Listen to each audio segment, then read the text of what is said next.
कुम्हार का प्याला।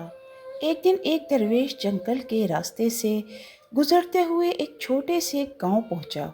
वहां एक पुराना कुम्हार अपने छोटे से कच्चे घर के बाहर बैठा चाक पर मिट्टी से बर्तन बना रहा था।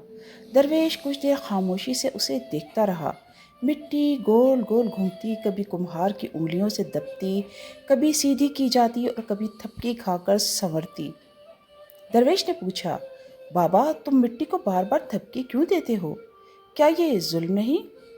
कुम्हार ने मुस्कुराकर जवाब दिया, नहीं, ये थपकी मिट्टी को इसकी पहचान दिलाती है। ये उसे शक्ल देती है, सब्र सिखाती है और इसकी असल सलाहियत को जाहिर करती है। अगर मैं थपकी ना दूं तो मिट्टी कभी प्याला ना बन सके।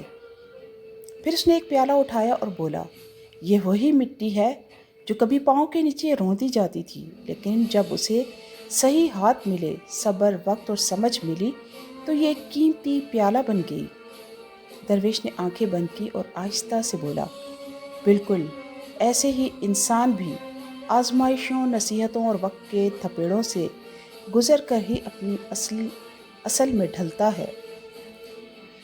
इखलाकी सबक। ज़िंदगी की मुश्किलात हमें बनाती हैं, बिगाड़ती नहीं। अगर हम सीखने का हौसला रखें